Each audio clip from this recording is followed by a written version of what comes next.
কত মানুষ অত্যন্ত অবহেলার সাথে সুন্নতকে ছেড়ে দিচ্ছে, আর মনে মনে ভাবছি সুন্নত ছাড়লে আমার কী বা ক্ষতি হবে, এমন আহামারি কোনো ক্ষতি তো আমার হচ্ছে না। কিন্তু বাস্তবতা হলো, আপনি যদি কোনো একটা ইবাদত ছেড়ে দেন, তাহলে এই ইবাদত ছেড়ে দেওয়ার একটা অনিবার্য পরিণতি হচ্ছে এর চাইতে বড় ইবাদত থেকে আপনি বঞ্চিত হয়ে যাবেন। আব্দুল্লাহ ইবনে মুবারক বলেন, মান তাহাওয়ানা বিল আদাব উকিবা বিহিরমানিস সুনান। আব্দুল্লাহ ইবনে মুবারক বলেন, কোনো মানুষ যদি সুন্নতে, কোনো মানুষ যদি মুস্তাহাবের ব্যাপারে, আদাবের ব্যাপারে, শিষ্টাচারের ব্যাপারে, নীতি নৈতিকতার ব্যাপারে কেউ যদি গাফিল হয়ে যায়, শৈথিল্য পরায়ণ হয়ে যায়, উদাসীন যদি হয়ে যায়, আব্দুল্লাহ ইবনে মুবারক বলেন অনিবার্য পরিণতি হলো উকিবা বিহিরমানিস সুনান। আল্লাহ রাব্বুল আলামিন সুন্নত থেকে তাকে বঞ্চিত করে দিবেন। কোনো মানুষ যদি সুন্নত থেকে বঞ্চিত হয়ে যায়, এই ব্যাপারটা তার জন্য কি পরিমাণ ভয়াবহতা নিয়ে আসবে। কিন্তু আল্লাহর কোনো বান্দা যদি সুন্নতের ব্যাপারে গাফিল হয়ে যায়, আব্দুল্লাহ ইবনে মুবারক বলেন উকিবা বিহিরমানিল ফারাইদ। আব্দুল্লাহ ইবনে মুবারক বলেন, কেউ সুন্নতের ব্যাপারে উদাসীন, সুন্নতের ব্যাপারে গাফিল, তার অনিবার্য পরিণতি হলো আল্লাহ তাআলা তাকে ফরজ থেকে বঞ্চিত করে দেবেন। পক্ষান্তরে কোনো মানুষ যদি আদাবের ব্যাপারে, মুস্তাহাবের ব্যাপারে, শিষ্টাচারের ব্যাপারে যত্নবান হতে পারেন, তবে তার লাভ কি? তার প্রথম নম্বর লাভ হলো আল্লাহ রাব্বুল আলামিন ইলম, আখলাক, আল্লাহ তাআলা হিলিম, সব ধরনের গুণ, মানবিক গুণ আল্লাহ তাকে দান করবেন। আব্দুল্লাহ ইবনে আব্বাস রাদিয়াল্লাহু তাআলা আনহুমা বলেন, যার সম্পর্কে সবার জানা আছে, বয়স তো অনেক কম, এত কম বয়সের একজন মানুষ ইলমের ক্ষেত্রে এত উচ্চ শিখরে পৌঁছে যাওয়া এত সহজে হয়ে যায় নাই। আব্দুল্লাহ ইবনে আব্বাস রাদিয়াল্লাহু তাআলা আনহুমা নিজেই বলছেন, আল্লাহ রাসূল সাল্লাল্লাহু আলাইহি ওয়াসাল্লাম পেশাব করার জন্য গেলেন। যাহাবা রাসূলুল্লাহ সাল্লাল্লাহু আলাইহি ওয়াসাল্লাম লিকাদাই হাজাতিহি।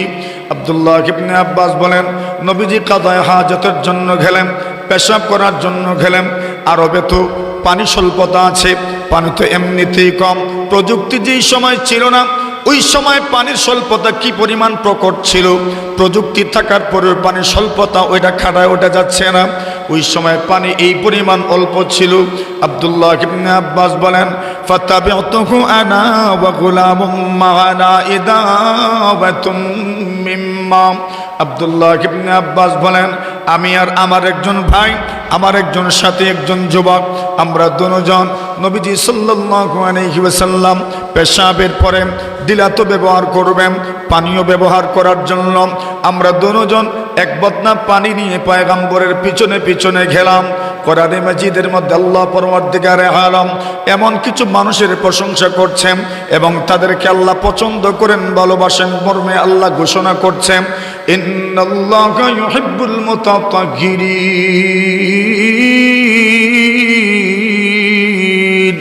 আল্লাহ রাব্বুল আলামিন অধিক পরিমাণে যারা পবিত্রতা অর্জন করে তাদেরকে আল্লাহ পছন্দ করেন, যারা তওবা করে তাদেরকেও আল্লাহ পছন্দ করেন, যারা মুত্তাকি হয় তাদেরকেও আল্লাহ পছন্দ করেন, যেই মানুষগুলো আল্লাহর উপর ভরসা করে তাদেরকেও আল্লাহ পছন্দ করেন, যারা মুহসিন হয় তাদেরকেও আল্লাহ পছন্দ করেন, যারা আল্লাহর রাস্তায় জিহাদ করে তাদেরকেও আল্লাহ পছন্দ করেন। অধিক পরিমাণে পবিত্রতা অর্জনের ব্যাখ্যা হলো পেশাব করলেন, বড় ইস্তেঞ্জা করলেন, ডিলাও ব্যবহার করলেন, টিস্যু ব্যবহার করলেন, পানীয় ব্যবহার করলেন, এর নাম হলো অধিক পরিমাণে পবিত্রতা অর্জন করা। আল্লাহ তাআলা বলেন, যারা অধিক পরিমাণে পবিত্রতা অর্জন করে এদেরকে আল্লাহ ভালোবাসেন। সুবহানাল্লাহ, জোরে বলেন। আমাদের তো ঘাটতি আছে এই মর্মে, আমরা তো আছে পানি আছে কিন্তু টিস্যু নাই, ব্যবহার করি না, আছে কিন্তু ব্যবহার করি না। আর ইউরোপ, আমেরিকা সহ বিশ্বের যত আপনার উন্নত রাষ্ট্র আছে, ফার্স্ট ওয়ার্ল্ড যেগুলোকে আমরা বলি, সেখানে দেখবেন এরা টিস্যুকেই বেশি ব্যবহার করে, পানি খুব কমই এরা ব্যবহার করে। সার্ভিস পয়েন্টগুলোতে আপনারা তো জানেনই, বা আপনাদের আত্মীয় স্বজনদেরকে জিজ্ঞাসা করলে দেখবেন টিস্যুর উপরই তারা নির্ভরশীল। এজন্য ইউরোপ, আমেরিকার তারা বড় বড় গবেষকরা বসে গবেষণা করছে যে আমরা টিস্যু পেপার ব্যবহার করে যতটুকু পবিত্রতা অর্জন করি এর মাধ্যমে তো 100 পবিত্রতা অর্জিত হয় না। তো তারা গবেষণা করে এখন মানুষকে সাজেস্ট করছে এরা যেন ভিজা টিস্যু ব্যবহার করে। কোন টিস্যু? আরে বলেন কোন টিস্যু? এরপরেও পানি বলে না কেন? পানি বললে যে মুহাম্মদুর রাসূল সাল্লাল্লাহু আলাইহি ওয়াসাল্লাম যেটা শিক্ষা দিয়ে গেছেন, নবীর সুন্নাহ এবং নবীর আদর্শকে প্রমোট করা হয়ে যাবে, এজন্য পানির নাম নেয় না, ভিজা টিস্যুর নাম নেয়। ঠিক না ঠিক? কিন্তু তারা তো ওইটাই বলতে চাচ্ছে যে পানি ব্যবহার করুক। আল্লাহর রাসূল আরবের মরুপ্রান্তর যেখানে ধৌধু মরুভূমি যেটাকে বলা হয় সেখানেও পানি ব্যবহার করার কথা বলে যাচ্ছেন। আপনি অনুমান করেন তো পবিত্রতার ব্যাপারে, পরিচ্ছন্নতার ব্যাপারে ইসলামের নির্দেশনা কি পরিমাণ সুস্পষ্ট ছিল। আল্লাহু আকবার! আল্লাহর রাসূল যে সুস্পষ্ট নির্দেশনা উম্মতকে দিয়েছেন, পুরো পৃথিবী শুধু ওই যুগে না, আধুনিক বিশ্ব পয়গম্বরের পরিষ্কার পরিচ্ছন্নতা পবিত্রতার এই সাবজেক্টের ব্যাপারে যদি রাসূলকে তাহলে সর্বোৎকৃষ্ট আদর্শ হতে পারে সর্বযুগের, সর্বকালের, সর্বস্থানের মানুষের জন্য নবীদের শিক্ষাটাই সর্বোৎকৃষ্ট শিক্ষা হতে পারে। ঠিক না? এটাই তো আমাদের গর্বের ব্যাপার। আচ্ছা, যে কথা আমি মূলত বলতে চাচ্ছিলাম, আল্লাহ তো এমন কিছু মানুষকে পছন্দ করেন যে এই মানুষগুলো অধিক পরিমাণে পবিত্রতা অর্জন করেন। এর অর্থ সহজেই ধারায় যারা পেশাবের পরে, বড় ইস্তেঞ্জার পরে ডিলা ব্যবহার করেন এবং পানীয় ব্যবহার করেন। এটাতে আমাদের ঘাটতি আছে কিনা? সায়েন্সবিদরা বলছেন, ডাক্তাররা বলছেন, মানুষের শরীরে সংক্রমিত হয় যত রোগ আছে, এই রোগের প্রায় 90% রোগ হয় শুধু মলমূত্র থেকে। কিসের থেকে? মলমূত্র থেকে।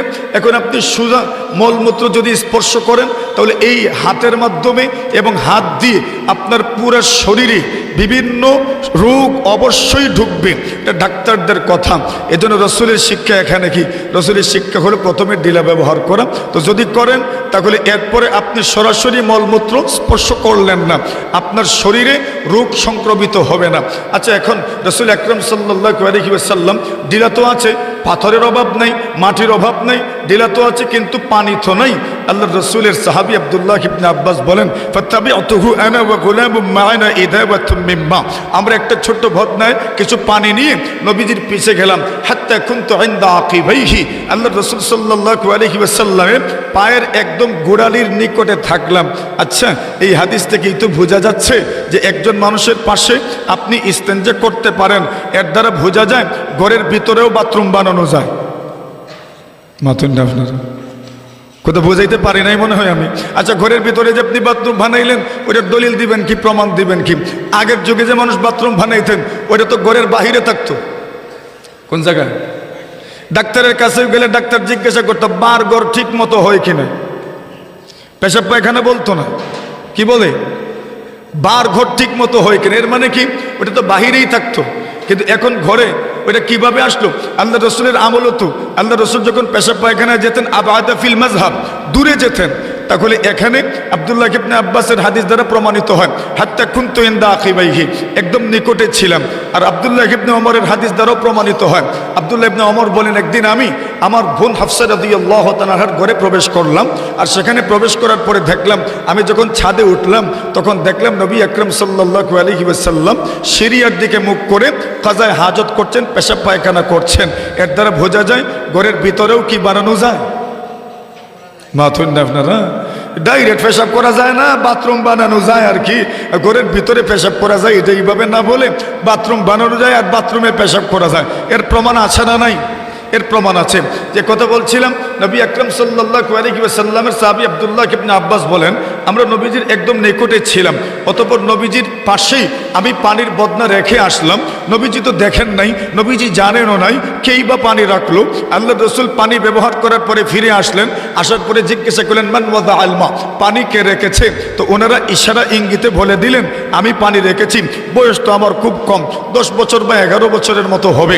এত ছোট্ট একটা বালক আমি পানি রেখেছি। উশিরা ইলাইয়া, আমার দিকে ইঙ্গিত করা হলো আব্দুল্লাহ ইবনে আব্বাস পানি রেখেছে। আব্দুল্লাহ ইবনে আব্বাস বলেন, ফলাফলে কি হলো? আল্লাহর রাসূল ফাযাম্মানি রাসূলুল্লাহ সাল্লাল্লাহু আলাইহি ওয়াসাল্লাম, নবী আকরাম সাল্লাল্লাহু আলাইহি ওয়াসাল্লাম আমাকে ওনার বুকের সঙ্গে জড়ায়া ধরলেন। এবং আমার জন্য দোয়া করলেন, আল্লাহুম্মা আল্লিমহুল কিতাব ওয়া ফাক্কিহু ফিদ্দিন। আল্লাহ আমার আব্দুল্লাহ ইবনে আব্বাসকে ইলম দান করো, আপনি তাকে সুন্নতের ইলম দান করো, কোরআন সুন্নাহর ইলম দান করো। তাহলে আদব যদি থাকে, প্রথম নম্বর লাভ হচ্ছে আপনি ইলম পাবেন, আল্লাহ তাআলা আপনাকে মানবিক গুণে গুণান্বিত করবেন, নম্রতা, ভদ্রতা, সৌজন্যতা, শিষ্টাচারের গুণে আল্লাহ তাআলা আপনাকে গুণান্বিত করবেন। বলছেন আব্দুল্লাহ ইবনে মুবারক, ওয়ামান তাহাওয়ানা বিসসুনান, আর যেই ব্যক্তি সুন্নতের ব্যাপারে গাফেল হবে, উকিবা বিহিরমানিল ফরায়েদ, আল্লাহ তাআলা তাকে ফরজ থেকে বঞ্চিত করে দিবেন। আব্দুল্লাহ ইবনে মুবারকের এই কথাটা অত্যন্ত গুরুত্বপূর্ণ। কেউ যদি সুন্নত থেকে বঞ্চিত হয়, উদাসীন হয়ে যায়, ফরজ থেকে বঞ্চিত হয়ে যাবে। আজকাল আমাদের সমাজ ব্যবস্থায় আমরা বেশিরভাগ মানুষ সুন্নত বিমুখ, ঠিক না বেঠিক? আমরা বেশিরভাগ মানুষ কি সুন্নত বিমুখ। পক্ষান্তরে আপনি যদি নবীর সুন্নতির উপর অটল থাকতে পারেন, অবিচল থাকতে পারেন, তার লাভ কি?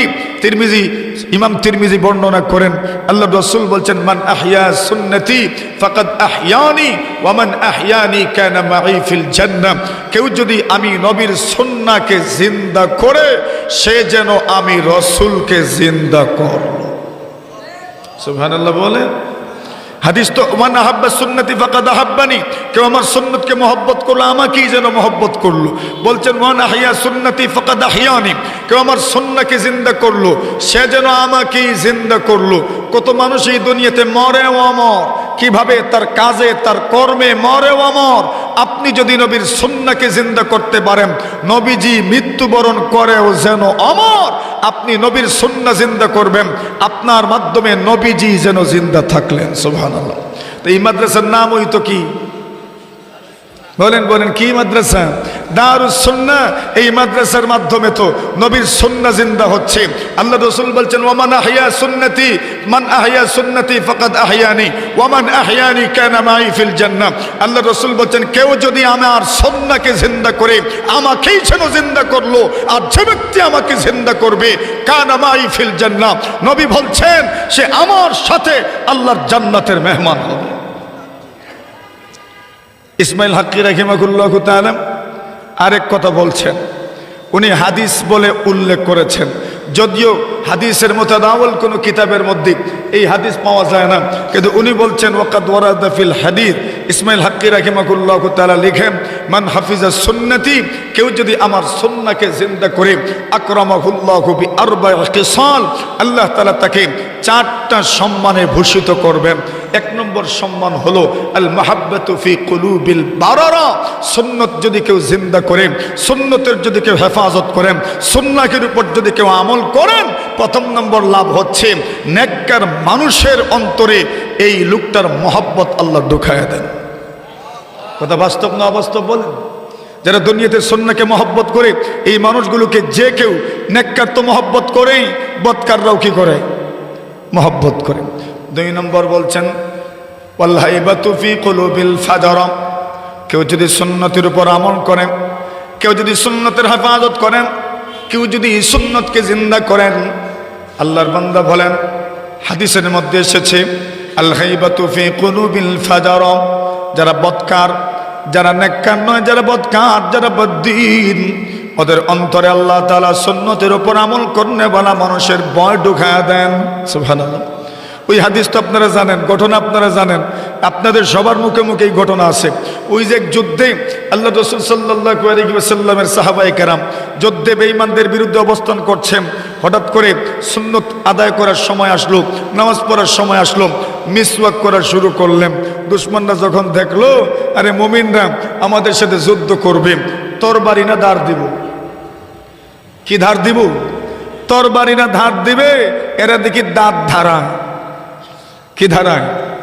ধারানি বুঝুন তো আপনারা। আরে গরু জবাই করবেন তো তার দাঁত ধারাই, আপনি আপনার দাঁত ধারাইবেন। গরু জবাই করবেন তো অস্ত্র ধারাবেন।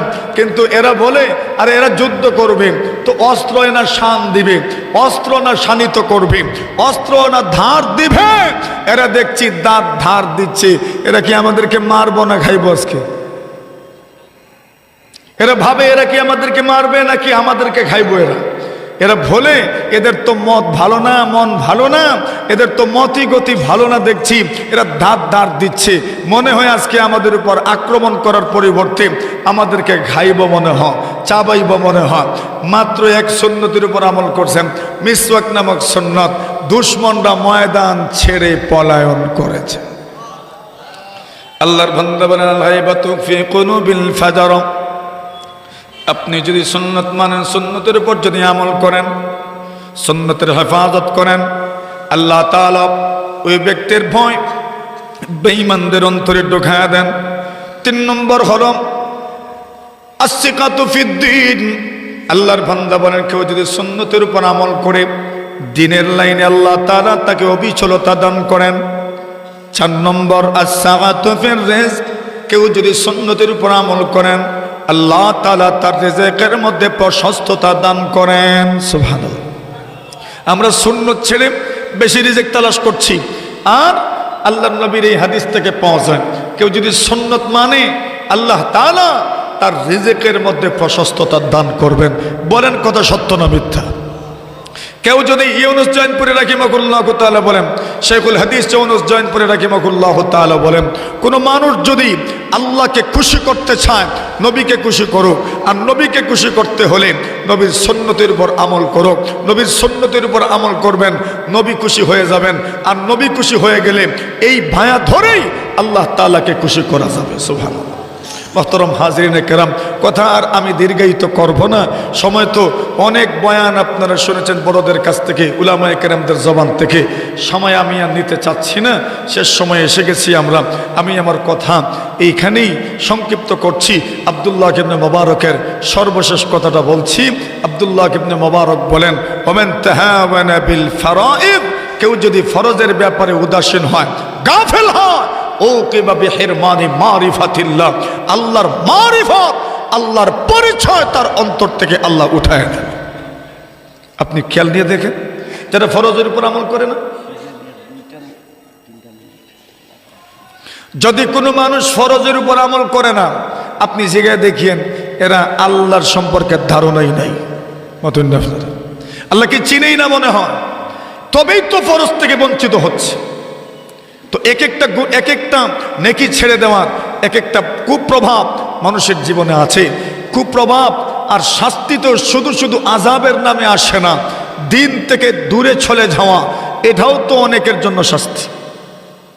কত মানুষ মনে মনে ভাবছে কই আমাদের তো কোনো শাস্তি হয় না। শাস্তি আর কোনটা দেখেন, মাদ্রাসা থেকে দূরে চলে যাচ্ছেন, মসজিদ থেকে দূরে চলে যাচ্ছেন, উলামায়ে কেরাম থেকে দূরে চলে যাচ্ছেন, শাস্তি আর কোনটা ছাড় বলেন? দিন থেকে দূরে চলে যাওয়া, মাদ্রাসা মসজিদ থেকে দূরে চলে যাওয়া, উলামায়ে কেরাম থেকে দূরে চলে যাওয়া, এর চাইতে বড় শাস্তি আর কোনটা আছে বল? এর চাইতে বড় শাস্তি তো আর নাই। ওই যে লোকটা বলছিল উজু ছাড়া নামাজ পড়াইছে, এরপরে 1 দিন 2 দিন 3 দিন 4 দিন 5 দিন করে ইচ্ছাকৃত উজু ছাড়া নামাজ পড়াইছে কয়েকদিন, আর মনে মনে ভাবে নামাজ পড়াইলাম যে উজু ছাড়া, শাস্তি দেখি আসে না। মনে মনে ভাবলো নবী যা বলছেন সব মিথ্যা মনে হয়। নাউজুবিল্লাহ বলে। খ্রিস্টান পাদ্রীর কাছে যায় আর গিয়ে বলে মোহাম্মদ যা বলছেন সব মিথ্যা, খ্রিস্টান বানায় দেন আমারে। বলেন কোন দুঃখে খ্রিস্টান হইবা? বলে যা শুনলাম কিছুই তো দেখি না, শাস্তি তো আসে না, উজু ছাড়া নামাজ পড়াইলাম, শাস্তি দেখি আসে না। আল্লাহর বান্দা বলে দিন থেকেই বেরিয়ে যাচ্ছ, ইসলাম থেকেই বের হয়ে যাচ্ছ, আর কোন শাস্তি চাও তুমি? তো শাস্তির অর্থ এই নয় যে শুধু হাত ভেঙে দিবেন, পা ভেঙে দিবেন, আল্লাহ আপনাকে বিপদগ্রস্ত করে ফেলবেন, এটার নামে শাস্তি নয়। দিন থেকে দূরে চলে যাওয়া, ইবাদত থেকে দূরে চলে যাওয়া, এটাও তো এক প্রকারের শাস্তি, বড় শাস্তি এটা। ইউনুস জৈনপুরি রাহিমাহুল্লাহ তার শেখুল হাদিস ইউনুস জৈনপুরি রাহিমাহুল্লাহ তাআলাকে বলছেন, হুজুর আল্লাহ নারাজ। বলে কেমনে বুঝলেন? বলে ইবাদত করতে ভালো লাগে না। তো ইবাদত করতে ভালো লাগে না বুঝেই তো যাচ্ছে আল্লাহ নারাজ। বলছেন সুন্নতের উপর আমল করো, দুরূদ শরীফের উপর আমল করো, 1 মাস কন্টিনিউ করতে থাকো, আমার কাছে আসবা, রিপোর্ট জানাইবা। 1 মাস পরে আসলেন, কন্টিনিউ 2টা আমল করলেন, রিপোর্ট দিলেন, জি এখন তো ইবাদত করতে ভালো লাগে, বোঝা যাচ্ছে আল্লাহ রাজি হয়ে গেছে। সুবহানাল্লাহ। তো আল্লাহ যদি রাজি হন তবে ইবাদত করতে ভালো লাগবে। এই সমস্যাটা তো আমারও, ইবাদত করতে ভালো লাগে না, আমাদের অনেকেরই তো সমস্যা। তো কি বোঝা যাচ্ছে আল্লাহ নারাজ কিনা বলেন? তো রাজি করবেন কেমনে? নবীজিকে রাজি করো, সুন্নতের মাধ্যমে, নবীজিকে রাজি করো দুরূদ শরীফের মাধ্যমে। নবী রাজি হয়ে গেলে আল্লাহ রাজি খুশি হয়ে যাবেন। আল্লাহ রাজি খুশি হয়ে গেলে ইবাদত করতে ভালো লাগবে। প্রস্তুত আছেন ইনশাআল্লাহ? আল্লাহ তৌফিক দান করেন, বলেন আমিন। ওইটার না কেউ দারুস সুন্নাহ মুরাদগঞ্জ টাইটেল মাদ্রাসা, এই মাদ্রাসার সাথে আমার অনেক স্মৃতি আছে। আমার কথা বলতে গিয়ে আঙ্গুরার মহাপরিচালক সদরে দারা, যার নাম নিয়েছেন তালিবউদ্দিন, যাকে আমার ভাই এই মাদ্রাসায় পড়িয়েছেন, এজন্য আমার আশা হয়েছে এই মাদ্রাসায় আরও অনেকবার। যাক, এই সুবাদে এই প্রতিষ্ঠানের সাথে একটা গভীর সম্পর্ক আছে, আত্মার একটা কানেক্ট আছে এই প্রতিষ্ঠানের সাথে। মেরে মোহতরম হাজিরিন, এই প্রতিষ্ঠানের জন্য আপনারা ভালোবাসা, মহব্বত, ভালো লাগা, এটার বহিঃপ্রকাশ ঘটিয়েছেন, আমরা দেখেছি, শুনেছিও। আমি চাচ্ছি দোয়া হয়ে যাবে। শেষ পর্যায়ে যদি কেউ এই প্রতিষ্ঠানের জন্য নিজের কিছু ভালোবাসা বিতরণ করতে চান, উপহার বিতরণ করতে চান, তো আমরা আপনাদের কথাটা সানন্দে গ্রহণ করব। কেউ আছেন কি এই প্রতিষ্ঠানের জন্য নিজের একটু ভালোবাসার বহিঃপ্রকাশ ঘটাবেন, যে আমি এই প্রতিষ্ঠানের জন্য কিছু সদকা দেব, নগদ হোক অথবা বাকি হোক, যে এখন না ইনশাল্লাহ বছরান্তে আমি দিয়ে দিব, বছরের যে কোনো একটা সময় করে আমি দিয়ে দিব, অথবা নগদ এখন যে যতটুকু পারলেন দিলেন, থাকলে বলেন, দোয়া হয়ে যাবে ইনশাল্লাহ। আছেন কি ইনশাল্লাহ? সুবহানাল্লাহি ওয়া বিহামদিহি সুবহানাল্লাহিল আযীম। আসেননি কোনো আল্লাহর বলি, ইনশাল্লাহ আমি প্রতিষ্ঠানের জন্য কিছু টাকা দিব, অথবা নগদ দিবেন, যতটুকুই হোক, একটু একটু একটু একটু করে নগদ দিলেও তো শুনছি চিল্লার হুজুরও নাকি চাঁদা করছেন, আলহামদুলিল্লাহ। তো এইভাবে যদি আপনারাও মনে করেন যে আমরাও কিছু দিলাম, শরীক হইলাম, মাদ্রাসার জন্য একটু ভালোবাসা, একসাথে মা বাবার মাগফিরাতের জন্য 500 টাকা আল্লাহ কবুল করো, মঞ্জুর করো। আল্লাহ হায়াতের রিজিকে ইলমে আমলে বরকত দান করো। আল্লাহ ওদের আম্মা আব্বার কবরকে জান্নাতের বাগান বানাও। আমরা সবাই একবার বলি আমিন।